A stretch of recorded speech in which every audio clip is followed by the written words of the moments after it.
दोस्तों, Iran war को शुरू हुए सिर्फ 2 हफ्ते हो चुके हैं और अभी से ही पूरी दुनिया में वर्ल्ड वॉर 3 के नगाड़े बजने लगे हैं। ईरान ने सारे गल्फ कंट्रीज को इस युद्ध में खींच दिया है। गल्फ में हालत इतनी खतरनाक है कि Dubai, Qatar, Oman, Saudi Arabia जैसे देशों में लोगों के घर पे ड्रोन अटैक्स हो रहे हैं। लेकिन इस वीडियो में हम जानेंगे कि ईरान के युद्ध का हमारे देश में चल रहे एलपीजी गैस शॉर्टेज से क्या लेना देना है। क्यों ऐसा है कि इस युद्ध की वजह से आज लोग सड़क पे आ गए अपने घर की गैस भरवाने।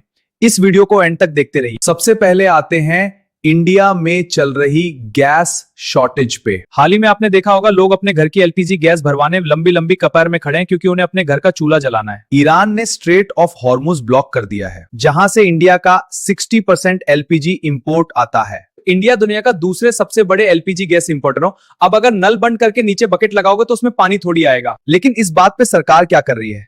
सरकार ने एसेंशियल कमोडिटीज एक्ट 1955 इन्वोके कर दिया है। रिफाइनरीज और पेट्रोकेमिकल प्लांट्स को स्ट्रिक्ट ऑर्डर दिया गया है डोमेस्टिक एलपीजी प्रोडक्शन बढ़ाने के लिए। इंडस्ट्रियल और कमर्शियल सप्लाई कम कर दी गई ताकि आपके घर की गैस चलती रहे। यह इमरजेंसी स्टेप है जो डायरेक्टली हमारे घर के चूल्हों को गैस दिलाने के लिए ये लिया गया है। युद्ध शुरू किसने किया और क्यों? यूएस और इजराइल ने 28 फरवरी 2026 को सुबह ऑपरेशन एपिक फ्यूरी और ऑपरेशन रॉरिंग लाइन से युद्ध शुरू किया, क्योंकि यूएस को सिर्फ लगा कि ईरान न्यूक्लियर वेपन बना रहा है। ईरान ने आईएईए ने दी हुई वार्निंग्स को इग्नोर किया। 2025 के 12 डे वॉर के बाद डिप्लोमेसी पूरी तरह फेल हो गई और ट्रंप एडमिनिस्ट्रेशन ने इंटेलिजेंस रिपोर्ट्स के बेसिस पर रेजीम चेंज और न्यूक्लियर थ्रेट खत्म करने का फैसला लिया।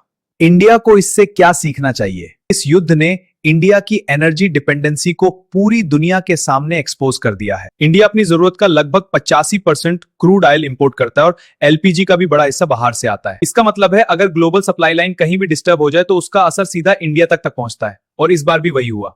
ईरान ने स्ट्रेट ऑफ हॉर्मुज को ब्लॉक कर दिया और इसका असर इंडिया में लोगों के घर गैस की कमी होने लगी। तभी तो लोग कहते हैं तेल में बहुत पैसा है, लेकिन जब सप्लाई लाइन ही बंद हो जाए तो पैसा भी कुछ खास काम नहीं आता।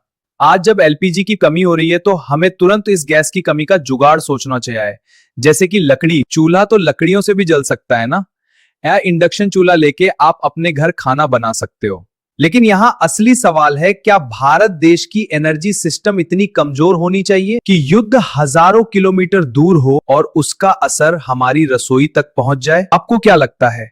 आप अपनी राय मुझे कमेंट सेक्शन में जरूर बता देना और ऐसे वीडियोस देखते रहने के लिए चैनल को सब्सक्राइब जरूर कर देना। आपका समय देने के लिए बहुत बहुत धन्यवाद।